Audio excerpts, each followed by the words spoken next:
کبھی آپ صرف کہہ دینا میرا رب میرے ساتھ ہے، اس لفظ میں اتنی طاقت ہے کہ دشمن ویسے زیر ہو جاتا ہے۔ زندگی میں کسی سے بھی لڑائی ہو تو اچھی طرح سوچ لیں کہ اللہ اس طرف ہے یا اس طرف ہے۔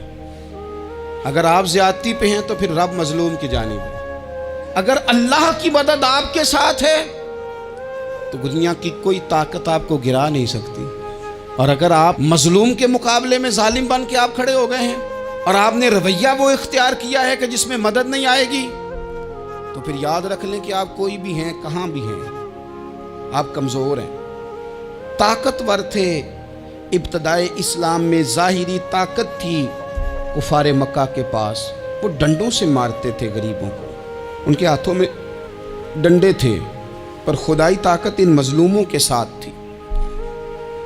صاحب زرقانی نے لکھا ہے، حضرت زنیرہ رضی اللہ تعالیٰ عنہ ایک لونڈی ہیں، غریب ہیں، ماڑے دا کی کام محمد نس جانا یا رونا، غریب سادی بی بی اور لونڈی کنیزہ، ایک مشرک کی کنیزہ تھی، انہوں نے کلمہ پڑھ لیا، وہ ڈنڈوں سے مارتا، دروں سے مارتا، تکلیف دیتا۔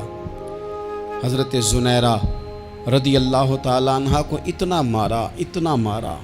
اب آپ ایک اور پہلو پر بھی غور کریں، مار بھی پڑ رہی ہے پر خدا ادھر ہی ہے، اللہ کی مدد ادھر ہی ہے۔ رب کہتا ہے کہ پہلے تو صبر کرنا، ان اللہ مع الصابرین، تو صبر کرے گا تو پھر رب کی معیت ملے گی، ذرا ٹھہرنا، تو تھوڑا ڈٹنا۔ ان الذین قالوا ربنا اللہ ثم استقاموا تتنزل علیہم الملائکہ، تو کہے اللہ میرا رب ہے، پھر تو پہلے ڈٹ، پہلے تو نے ڈٹنا ہے۔ ثم استقاموا، جو ڈٹ گیا، تتنزل علیہم الملائکہ، ڈٹنے والے کے لیے مدد آتی، پہلے تھوڑا ٹھہرنا پڑتا ہے، پہلے تھوڑا صبر کرنا پڑتا ہے، حوصلہ کرنا پڑتا، اس کے بعد مدد آتی۔ مار پڑ رہی ہے، مارا جا رہا ہے حضرت زنیرہ کو، ان کا مالک جو ہے ظاہری آقا وہ مار رہا ہے، یہ کنیزہ ہے، اتنا مارا، اتنا مارا، ان کی بینائی چلی گئی، نظر آنا بند ہو گیا۔ ابو جہل آیا اور کہنے لگا زنیرہ دیکھا نا ہمارے بت تیری آنکھیں لے گئے، معاذ اللہ، لات و منات ہمارے بتوں نے تجھے اندھا کر دیا۔ اب ایسا نہیں ہے کہ بی بی روتی جا رہی ہے، روتی جا رہی ہے، مایوسی مایوسی، معاذ اللہ، پریشانی، غریبی بڑی ہے، پوچھنے والا کوئی نہیں، یہ باتیں نہیں۔ کیا جملے ہیں خاتون کے، کیا لفظ ہیں۔ ابو جہل نے تنزیہ کہا، معاذ اللہ، کہنے لگا دیکھا نا ہمارے بتوں نے تجھے اندھا کر دیا۔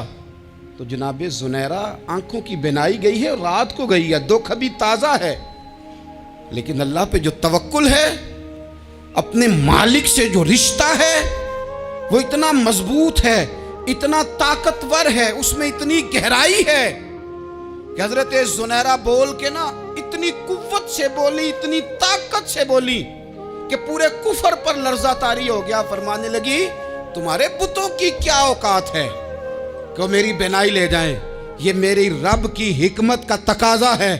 جب تک اس نے چاہا زنیرہ دیکھتی رہی، اور جب اس نے چاہا زنیرہ کی آنکھوں کی بینائی چلی گئی، اور اگر وہ چاہے گا نا تو بینائی واپس بھی کر دے گا۔ اگر ہو ذوق یقین پیدا تو کٹ جاتی ہیں زنجیریں، اگر وہ چاہے گا تو بینائی آ بھی جائے گی۔ حضرت زنیرہ نے رات کو یہ لفظ کہے، ابو جہل اور سارے کفار ڈر کے سن کے چلے گئے، آپ اطمینان سے آ کے بستر پہ سوئی۔ جب سویرے اٹھی تو اللہ نے آنکھوں کی روشنی واپس کر دی تھی، آنکھوں کی اب چھڑی پکڑی ہے، بازاروں میں گھومتی ہے، کہتی ہیں بلاؤ کدھر ہے تمہارے لات و منات، دیکھو میرے رب نے روشنی واپس کر دی، آ کر میرے ساتھ ادھر آ، ستمگر ہنر آزمائیں، تو تیر آزما ہم جگر آزمائیں۔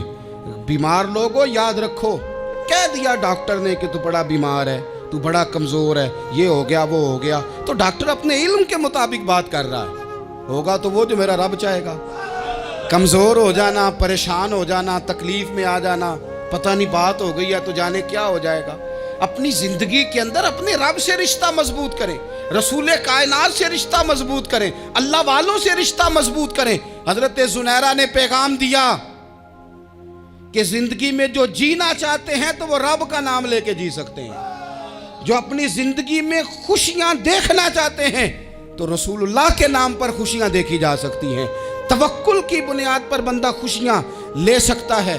اور اگر انسان میں توکل نہیں ہے تو پھر وہ اس کالے جادو سے بھی ڈر رہا ہے, وہ نیلے سے بھی ڈر رہا ہے, وہ پیلے سے بھی ڈر رہا ہے, وہ فلانے سے بھی ڈر رہا ہے, وہ میرے خلاف فلانا رشتہ دار سازش کر رہا ہے تو ڈر رہا ہے, فلانا میرے بارے میں یہ کر رہا ہے تو ڈر رہا ہے, وہ پتہ نہیں دنیا ادھر ہو جائے گی تو کیا ہو جائے گا. اٹھ باندھ کمر کیوں ڈرتا ہے, پھر دیکھ خدا کیا کرتا ہے.